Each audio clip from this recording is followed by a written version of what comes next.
Capítulos 9 a 12. Camino a la guerra. Aitor no podía imaginar hasta dónde lo llevaría aquel videojuego. Lo que empezó como una simple distracción se ha convertido en una lucha por la supervivencia en un mundo que parece más real de lo que debería. Desde su primer despertar en World of Eldoria, ha cruzado tierras peligrosas, enfrentado criaturas que no deberían existir y descubierto secretos que nadie más parece conocer. Junto a sus compañeros, ha recorrido ciudades llenas de mercenarios y traficantes, descendido a mazmorras infestadas de horrores y luchado contra fuerzas que desafían toda lógica. Han encontrado aliados, pero también enemigos que los acechan desde las sombras. El nombre de Sargeras resuena cada vez con más fuerza, y la extraña conexión entre el juego y la realidad sigue sin respuesta. Ahora, su misión es clara: encontrar el cetro de Lyrien, una reliquia que podría ser la única esperanza contra la creciente oscuridad. Su viaje los llevará hasta la Fortaleza del Cuervo, un lugar donde la guerra es inevitable. Las piezas están en su sitio, y el verdadero desafío apenas comienza. ¿Están preparados? Capítulo 9. Sombras del pasado. El sol de Eldoria estaba ya bajo, tiñendo el cielo de un naranja apagado. El grupo avanzaba en fila por un sendero polvoriento, rodeado de pinos secos y torcidos. Ivo y Redfird iban al frente, atentos a cualquier cosa rara. Morgana caminaba junto a Aran, que cargaba con su nueva coraza y un escudo que pesaba como una maldita roca. Detrás, Parges arrastraba los pies, soltando de vez en cuando algún comentario borde. En el cinto de Aran colgaba la espada, una hoja recta con runas grabadas que, desde hacía un rato, no paraba de vibrar. Al principio pensó que era su imaginación, pero ahora brillaba con una luz verde pálida que parpadeaba como si algo anduviera cerca. «Tu espada tiene ganas de fiesta», soltó Morgana, señalando el brillo. «¿Siempre hace eso?» «No», murmuró Aran, frunciendo el ceño. «Nunca». Redfird se giró, con su cara de pocos amigos de siempre. «Esto no me gusta. Cuando las cosas empiezan a brillar, suele ser mala señal». Parges dejó escapar una risa seca. «Claro, o a lo mejor tu espada es una linterna con complejo de héroe. Ya puestos, que nos haga café». Aran lo ignoró. La espada vibraba más fuerte, y de pronto, un escalofrío le recorrió el cuerpo. Por un segundo, su mente se llenó con la imagen de una cueva oscura, el olor a azufre y unos ojos rojos que ardían como brasas. Una voz lejana susurró su nombre. «¿Qué pasa?», preguntó Morgana, notando su cara. «Vi algo», dijo Aran bajando la espada. «Vi una caverna. ¿Y esos ojos?». Ivo, que hasta ahora había guardado silencio, se acercó despacio. «Las runas de esa espada son de la ciudad lunar», explicó, con su tono tranquilo. «Están hechas para detectar magia oscura. Si brilla, es que algo jodido anda cerca». «¿Sargeras?», soltó Aran, más para sí mismo que para los demás. «O algo peor», respondió Ivo. El grupo retomó la marcha, con la tensión pegada al ambiente como un mal presentimiento. Después de un rato, el sendero los llevó a un pueblo en ruinas. Las casas de piedra, cubiertas de musgo y medio derrumbadas, parecían sacadas de un mal sueño. Pero lo que hizo que Aran se detuviera fue un dibujo de dos perros parecidos a los de su sueño que estaba clavado en la puerta de una de las casas. Se acercó despacio y empujó la puerta. El chirrido resonó en el aire, y al entrar, lo primero que vio fue una mesa polvorienta con algo encima. Una fotografía vieja. Aran la cogió con cuidado. La imagen mostraba a un hombre junto a dos perros, un caniche blanco con una oreja torcida y una pastora vasca tranquila. Eran Max y Luna. Pero lo que le pareció raro de verdad fue que en la foto no aparecía como Aran de Eldoria, sino Aitor, el Aitor de Bilbao. Morgana, que había entrado detrás, miró la foto con curiosidad. «¿Y esto?», preguntó. ¿Es tuya? Aran tragó saliva. Sí, pero esto no debería estar aquí. Explícate, tanque. Insistió Morgana, cruzándose de brazos. Aran se pasó una mano por el pelo, tratando de ordenar sus pensamientos. En mi sueño, yo no era Aran. Era Aitor y vivía en Bilbao. Mi supuesto primo Miquel murió. Pero aquí, no sé qué es real y qué no. Un silencio pesado cayó sobre el grupo. Parges rompió la tensión con una risita burlona. Así que, además de hablar con espadas mágicas, tienes sueños raros. Lo siguiente será decirnos que puedes volar. Déjalo ya, Parges, le cortó Morgana, más seria de lo normal.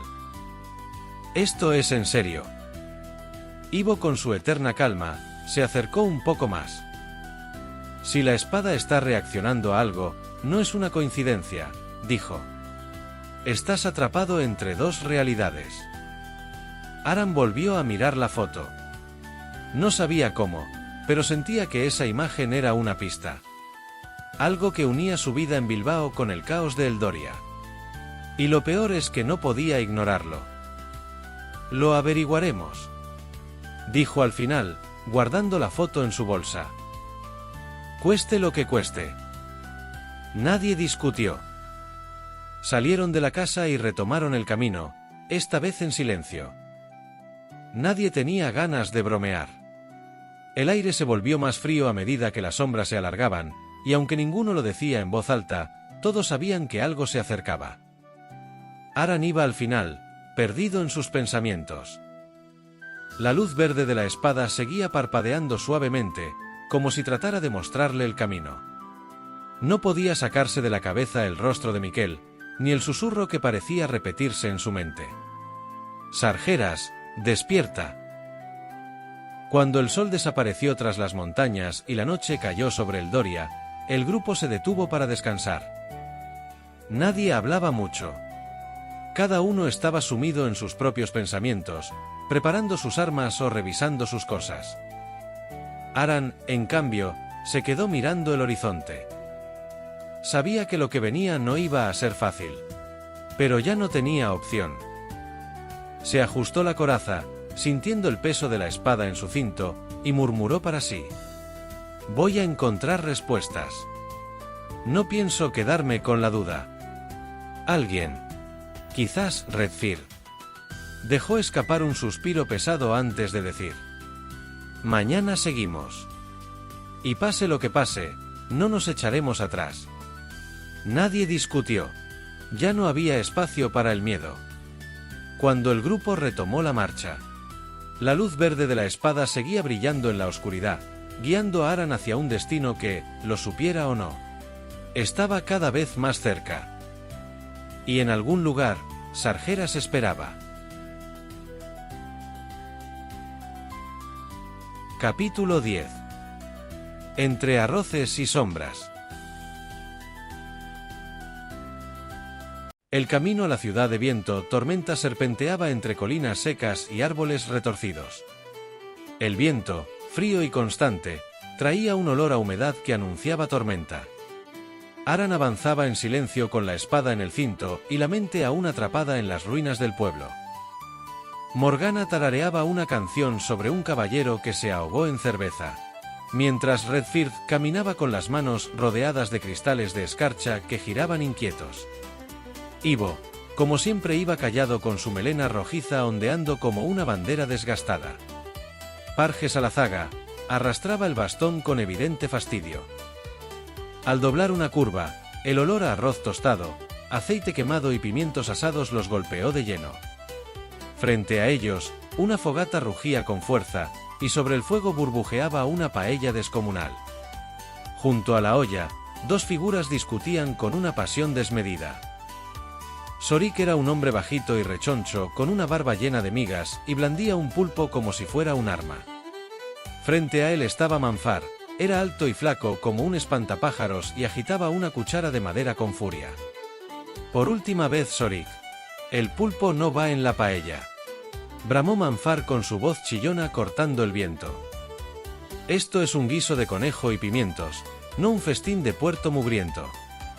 Zorik dio un paso al frente agitando el pulpo como si quisiera golpearlo con él. El pulpo le da alma, jugo y grandeza. Tu paella es arroz con cosas sin esto. Respondió Zorik mientras alzaba el pulpo como quien empuña una bandera. Un tentáculo se desprendió y aterrizó con un sonido húmedo en la cara de Manfar. ¡Mi dignidad!, aulló Manfar arrancándose el tentáculo con repugnancia antes de arrojarlo al fuego. Voy a sacarte los ojos con esta cuchara. Morgana se detuvo, divertida, con una sonrisa que le iluminaba el rostro. Por los dioses, esto es un espectáculo, dijo dando un codazo a Aran. Mira tanque, una guerra por arroz. A unos metros de la fogata, un paladín con armadura gastada fumaba hierba apoyado contra un tronco caído. Melki, que así se llamaba, no parecía preocupado por la discusión. Exhaló una bocanada de humo y comentó con voz calmada. Mientras no lo quemen, por mí está todo bien. Junto a él, dos cazadores compartían una bota de vino. Tinachu, una mujer delgada con una sonrisa enorme, se reía entre dientes. Mira que pelearse por un arroz, dijo dándole un trago largo al vino. Paella de la discordia, añadió Yur mientras alzaba la bota para brindar, era un hombre ancho y barbudo. Zorik estaba ajeno a los comentarios, estampó el pulpo en la paella con un grito de victoria. El impacto levantó una ola de caldo hirviendo que salpicó a Manfar, quien retrocedió con un chillido. Estás loco de atar. Esto es un ultraje. Parge se dejó caer contra un árbol, riendo hasta las lágrimas. Esto es mejor que un hechizo de control mental, exclamó secándose los ojos.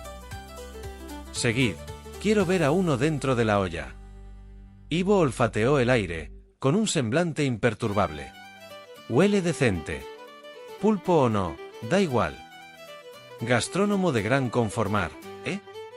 Se burló Tinachu ofreciéndole la bota de vino. Ivo negó con la cabeza y volvió la vista al sendero, como si no tuviera tiempo para tales tonterías. Morgana estaba decidida a seguir alimentando el caos, señaló a Redfirth con aire autoritario. Ve al Mercadona y trae azafrán, ordenó. Una paella sin azafrán es como un mago sin varita. Redfirth la miró con frialdad. Yo, gruñó. No soy tu sirviente. Anda. Como no vayas esta noche vas a invocar a un elemental de los tuyos para satisfacerte, mago gruñón, replicó ella, guiñándole un ojo. O peor, añadió Yur con una sonrisa torcida, podría ir Iru. Redfirth, mascullando maldiciones, se alejó en dirección al cruce. Tinachu dio un silbido bajo. Tiene el humor de un basilisco, ¿eh? Cuando regresó, arrojó el azafrán a Morgana como si quisiera fulminarla. Zorik, ajeno al drama, comenzó a servir la paella con una satisfacción casi ofensiva. Manfar, en cambio, tropezó con una raíz y cayó de espaldas, lanzando un pimiento que rebotó en la barriga de Zorik. «Esto es arte puro», exclamó Morgana, llenando su plato con una porción descomunal. «Nos vemos en Viento Tormenta, chicos. Alguien tiene que disfrutar del trabajo de los genios», musitó Melki apagando el cigarro contra una piedra mientras se acercaba con su plato. Aran, Ivo y Parges reanudaron la marcha, dejando atrás el espectáculo. Las torres de Viento Tormenta asomaban en el horizonte, iluminadas y afiladas. De repente, la espada de Aran emitió un pulso verde y un susurro helado rozó su oído. «Él te espera». Parges alzó una ceja, divertido. «¿Qué pasa ahora, novato? ¿Tu espada tiene hambre?» «Algo así», murmuró Aran, sin dejar de caminar. A sus espaldas, el aroma de la paella se mezclaba con las risas y las voces. Pero la tensión en el aire anunciaba que el verdadero conflicto aún estaba por llegar.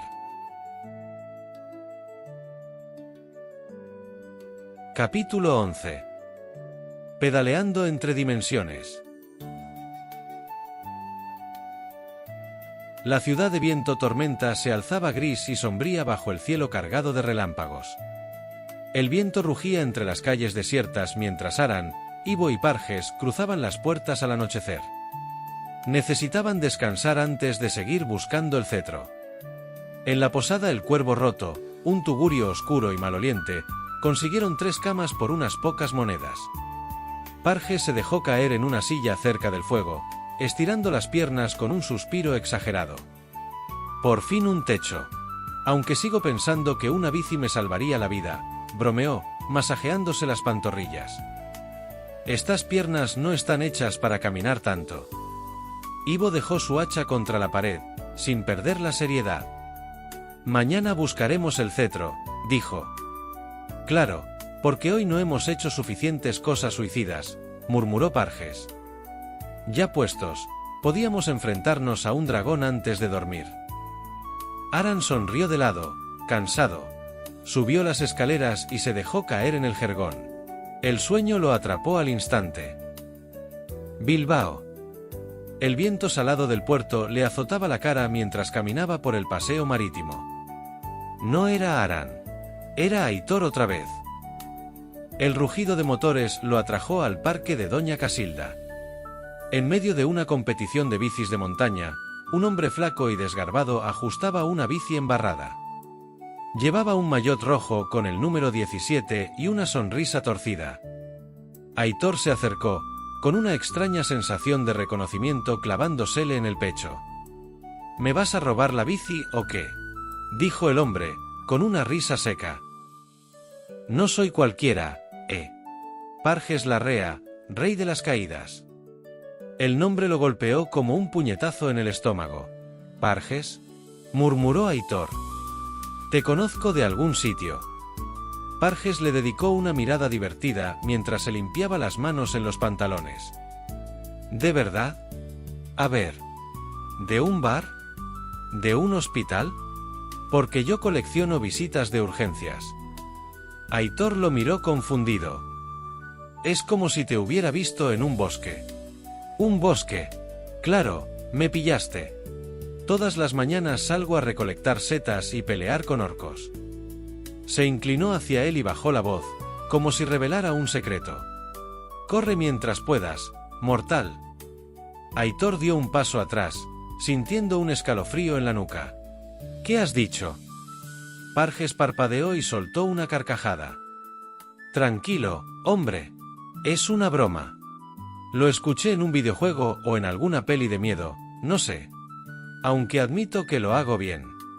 Se frotó la barbilla, fingiendo estar pensativo. Si dejo las bicis, puedo ser el próximo villano en el cine.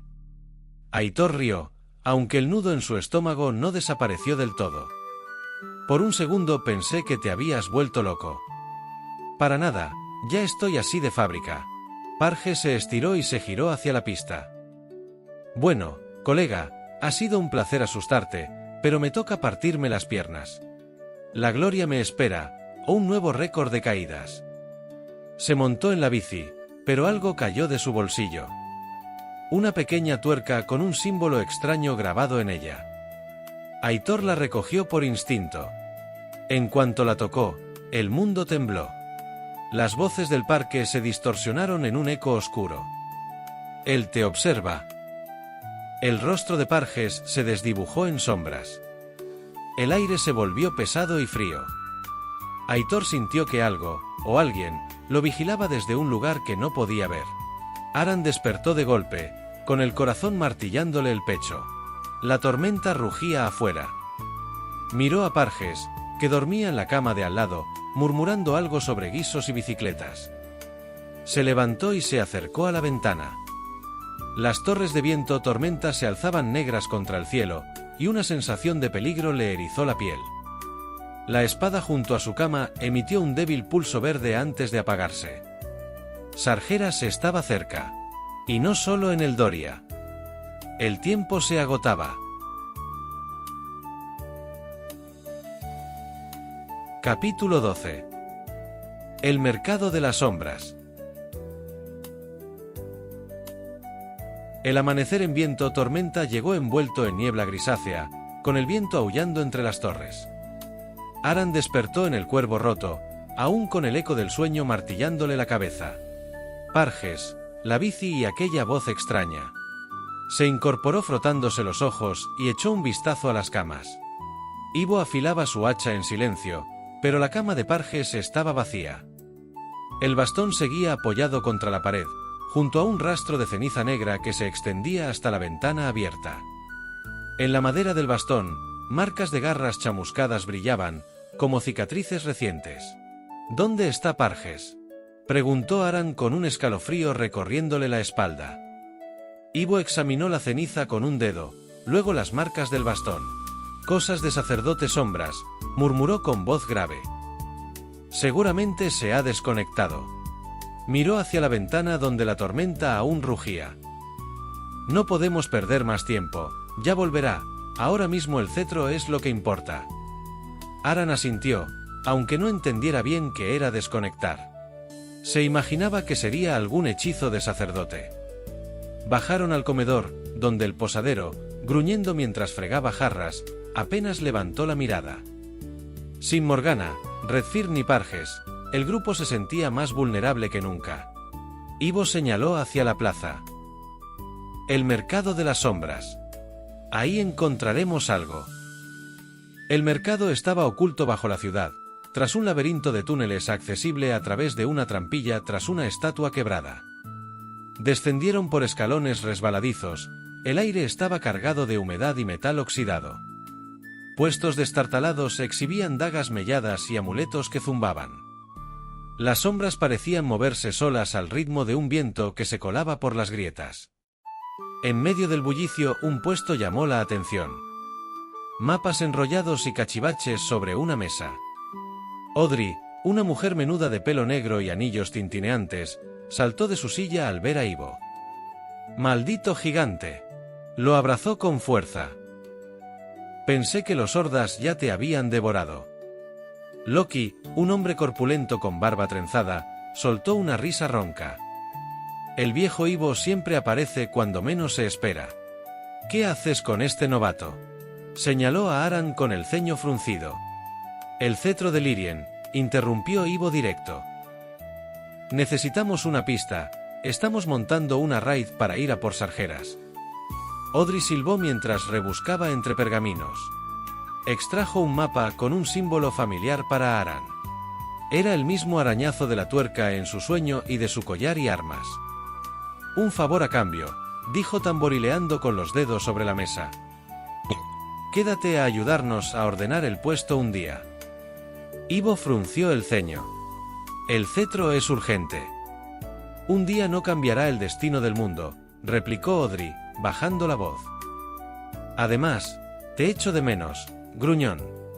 ¿Recuerdas las cumbres negras?». Ivo suspiró y asintió.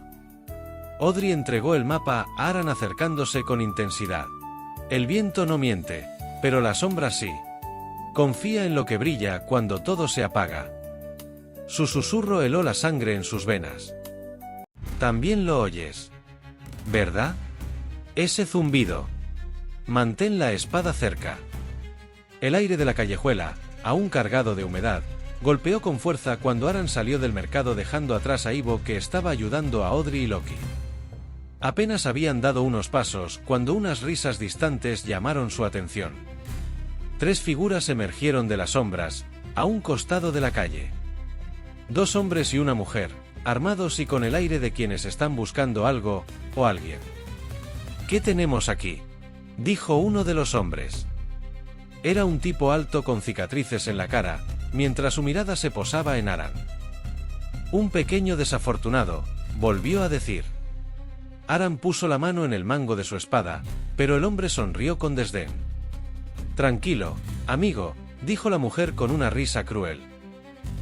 «Solo buscamos un poco de diversión. ¿Qué tal si nos das algo a cambio de seguir tu camino? Paga el peaje», gruñó el segundo hombre. Su tono era igualmente amenazante. Aran apretó los dientes sintiendo como la adrenalina comenzaba a llenar su cuerpo. No estaba buscando pelea, pero eso no significaba que se iba a dejar robar. Intentó ignorar la sensación de vulnerabilidad que se apoderaba de él. Sin Morgana, sin Parges e Ivo era un objetivo fácil. De repente, el primero dio un paso hacia él, blandiendo un cuchillo. Nos vamos a divertir, dijo, con una sonrisa que prometía dolor. Aran reaccionó rápido. Desvió el cuchillo del hombre con un giro de su espada, mientras el segundo intentaba lanzarse sobre él con una hacha. El metal chocó con su escudo y Aran giró sobre sus talones esquivando la embestida. La mujer se lanzó al ataque desde un costado, pero Aran la anticipó dándole un golpe seco con el pomo de su espada en el estómago. Ella se tambaleó hacia atrás sorprendida.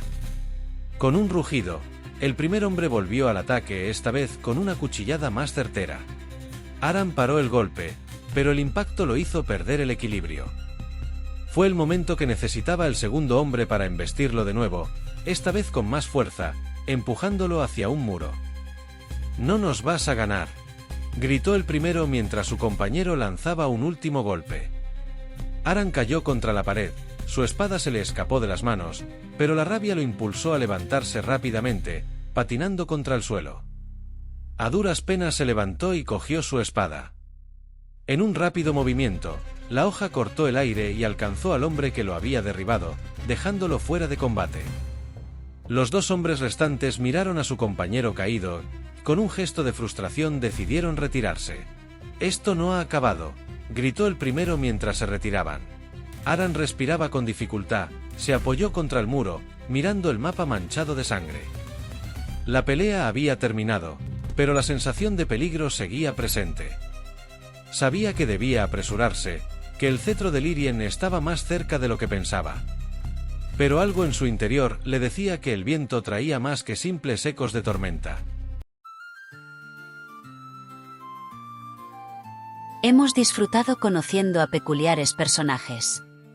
En la próxima parte, el enfrentamiento con Sargeras está más cerca que nunca. ¿Serán capaces de superar los obstáculos que protegen la fortaleza? ¿Y qué precio tendrán que pagar por la victoria? La tensión está a punto de estallar. Si no quieres perderte el clímax de esta historia, suscríbete al canal y activa la campanita. Y cuéntanos en los comentarios. ¿Crees que el grupo está preparado para enfrentarse a Sargeras? Nos vemos bajo las estrellas.